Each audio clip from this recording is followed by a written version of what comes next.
Cheers, everyone. Let's circle up. It's mass debating time.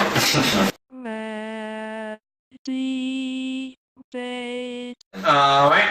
Well, timer is going. I personally think the greatest video game console of all time is the Super Nintendo. Because that really defined what video games are. And it kind of marked a big change because Super Nintendo was the first time people actually cared what a game was about. I had it, so I know what you're talking about. You know, before that, you know, NES, everything was more arcade-based. It was just pick up and play and have your little fun. It was a bit more casual. But then you actually started, especially in Super Nintendo, there was some in NES, but actually having these games that had stories that you had to follow, which made it a bit more engaging and interesting. Now, what's your favorite? I had the Super Nintendo. I thought it was cool, but it has to be Nintendo 64. That's whenever Super Smash Bros. Came out. That was the first one that had it. I mean, how can you deny that? Well, I can't in this first 5 minutes. Right now you can't, but you never can, in my opinion. But well, Super Smash Brothers isn't a bad game, but I'm not a fan of fighting games in general. So that puts my bias. People are gonna hate you. You know that, right? Well, yeah, but I think plenty of people are gonna agree with me that they don't care for fighting games. Super Smash Brothers it's not about fighting. It's fun and it's different and it has all your favorite people from different genres. Well, usually, but you know, oh god, this is gonna be a hard 5 minutes. But okay, let's get off of Super Smash Brothers. What other reasons do you like the console? The controller. The controller? I used to have I used to have a Super Nintendo, and that controller was poop. I don't want to cuss. Well, which is funny because the Super Nintendo controller is pretty much the groundwork for all the modern controllers that are out there. I mean, if you look at the button configuration on the Super Nintendo controller, it has the D-pad on the left, and the 4 buttons on the right, and the 2 shoulder buttons up top, and the start and select. They're all the same. I don't understand what you're trying to say because they're all the same. That's what I'm saying. That's where it started, though. The Super Nintendo's controller started that format. But I will. Can you say this? That the Nintendo 64 was unique. It was unique. I'll give it that. Booyakasha! I win. Well, I don't know. Unique and good are not exactly the same. That's not what I said. I said unique. Yeah. That's because I use it a different way than most people. And for me, the Super Nintendo is because and it's partly the age difference, I think, is a big thing playing a factor here. You know, I'm a few years older, so... But I had a Super Nintendo too. Yeah, but you would have had it at a different age. That's my first system I've ever had before. What's your first system? The first system I ever played on was one of these bad boys right here. See? You can talk about the age difference all you want, but the fact is, my first system was a Super Nintendo. Yeah. So I mean, there is no age difference. I mean, there is. Well, of course there is. Because I'm thinking about the time I played the Super Nintendo, I was probably about the same age that you started playing the N64. I never had an N64. I just went over to my friend's house. Oh, you never actually had one? Okay. No, I just knew it was better. Okay, well, that might be a big point of it, you know. All right, come on. You know, you're having this debate. That's kind of like me not having seen Spider-Man if you never actually owned a 64. Well, I went over to my friend's house every morning to go to school, and I played his N64 with Super Smash Brothers and other games every single morning. So, I mean, it's the same thing as owning. No, there's not, because there's a lot of fiddly problems with the N64, but I think that should... I don't agree. Yeah. Well, you don't agree, but like I said, that'll have to wait for the Yeah, be less calm debate. But I don't know, for me, because some of my favorite video games ever were on Super Nintendo. Because you have Secret of Mana, you have Final Fantasy VI, aka Final Fantasy III. Yes, I like Final Fantasy. Gosh, you have Super Mario World, Yoshi's Island. Oh, Finally. okay. Keep going though. Are you fucking serious with the N64? Now this is why I say it's different having owned one. Because the controllers, while they were unique, those analog sticks were faulty and would break so damn easily. And they would get filled up with gunk, and then you'd get this nasty squeak in them. And also... That's true. And while Super Smash Bros., yes, was a really good game, there was also a lot of shit on the N64. I mean, they had some terrible games. Terrible. No, Super Nintendo had nothing. They had Donkey Kong. That's pretty much all they really had. They had Mario, they had Donkey Kong, they had Final Fantasy. What console didn't have Mario? What are you kidding me?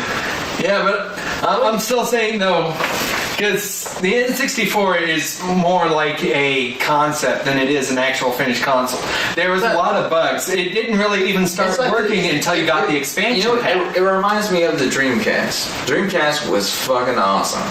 It was, except for the controller. Why are you getting hung up on the controller? That's not the point. Because if you can't play the game because the controller is so butchered, then you're not playing it. You're not that smart, man. You gotta move past the controller and just use what you have and work with it. No, I'm just saying, when the two analog sticks came out, when they started that really increased your ability to play 3D polygonal games. Because it became the industry standard.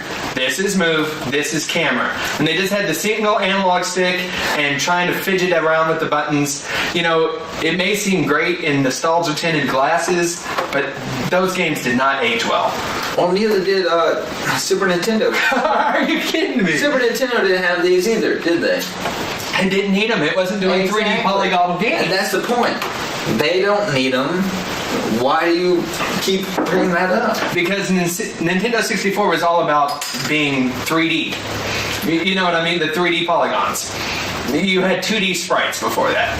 And you need an analog stick really to effectively to do 3D. I'm never going to agree with you. But how about your second favorite game? My second favorite game console? Ooh, actually, for me, that would have to be the original PlayStation. I had a PS1. I don't like the PlayStation because it's so big and hunky. Well, they had a re-release, but... The PS1 was a smaller one. Yeah. That's what I had. Yeah. I'm going to go with... just in terms of, time, because of course PS3 was the last one I had. It was really nice. I'm going to say GameCube. GameCube? I didn't mind so much. People give it so much crap. They do, and I'm not really going to argue. There were some great games on the GameCube. I think Nintendo... I got to stick with Nintendo, man. Yeah, Nintendo makes good stuff. Well, used to, or generally makes good stuff when they're not busy downsizing their handhelds to re-release them for the They put a great game every once in a while, but most of their stuff is crap in my opinion. What, Nintendo? Like Super Smash Brothers. Yeah. I mean, like that's my go-to. Really, starting with the 64, they've really lost the third-party support. So any really great game has really had to be either made or published by Nintendo for their own consoles. Especially when you get to the GameCube, most of the ideal games that people think about are the Nintendo flagship characters. Very rarely, sometimes, you'll get people going on about Eternal Darkness and stuff like that. But usually it's Mario, and even actually... I don't even like Mario stuff. Yeah. And actually, the Mario on GameCube is one they bitch about. I honestly, man, people bitch about Mario all the time. Yeah, but I mean Mario Sunshine especially, because they hated the whole water thing. I hate that thing, man. That's just my thing. I don't like it. But I like Pikmin though. I have that. Yeah, Pikmin is fun. I think it actually got better though with the sequels, better iterations. Just I didn't play them, but the first one was really good, and that's what I had. But see, I think for me, it's this. My second behind the Super Nintendo is the PS1, just because it was another one. It kind of changed the industry a bit because it was the first console to actually use the CD format and make it work. But before that, CD-ROM add-ons to game consoles were considered a fad, a flash in the pan. Now, having the media on disc is the norm. Well, PS1 was first before Xbox, and of course this was like the last one to go, and plus it was a small disc. Yeah. Who's gonna? Well, yeah, that was piracy, but that's a whole nother debate we can have. I guess so. But I mean, it was a small disc. It wasn't a big disc like normal. PS1. Yeah, I understand that. It was PS1 has always I'll just straight up say it. PlayStation has been straight up in the forefront compared to Xbox, and Xbox has been following the whole time. Would you disagree with that? No, I wouldn't disagree. I know there's plenty of people out there that would, because of sales of a certain previous generation, even though actually as the lifespans went on, the PS3 actually ended up outselling the 360, but let's not actually get into math.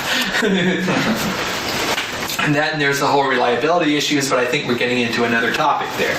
But yeah, I'd say for me, number one game console would be the Super Nintendo, and then the PlayStation 1. And PlayStation 1, I admit there is a lot of nostalgia for me because that was actually, when I first started working. So it was the first console I actually saved up and bought for myself. And the first console you buy for yourself is always something special. Even if it's a shit console, you remember it greatly. Well, so here's the problem I have with what you're saying. I'm not even taking nostalgia into it for me. Because I had a Super Nintendo, that's my first console. And then I had a PS1, the small one, You should stop taking it out of your argument. The nostalgia. I think so. Because, you should think of it in the outside perspective. Well, I am thinking of it in the outside perspective, but still, nostalgia will get in there regardless of what you do. Not with me. So, because, here's the thing. How recently have you played some of these games? Shut up.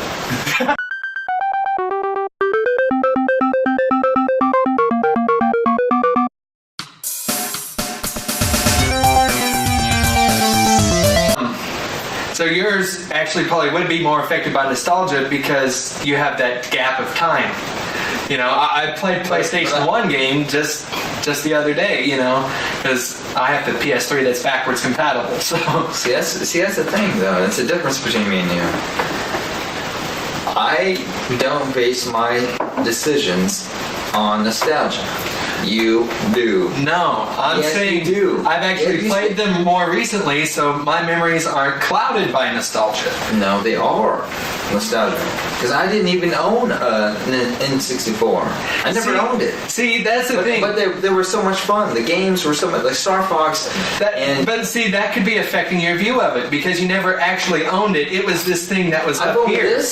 I've owned a Super Nintendo. I've owned a PS1. I've owned a PS3. But I'm saying once you've actually had a 64 and played a lot of the crap games, your depiction of it goes on. Play Quest 64 and tell me that the N64 all the titles are great. I think my opinion is better just because it's your opinion. Yeah, I know. No. Just because that I actually have never played. I actually never owned an N64, but I still like it the better. The best. Well, yeah, but like I said, I think then your opinion is kind of putting it on a pedestal because it's the same with you. No, because you owned it and you put it on a nostalgic. No, I'm saying because you never owned it. It was this thing. It might have actually half the coolness factor might have been that you were going over to your friends to play it. It was every single day. So it's basically like I owned it. Well, I'm sure your friend would disagree.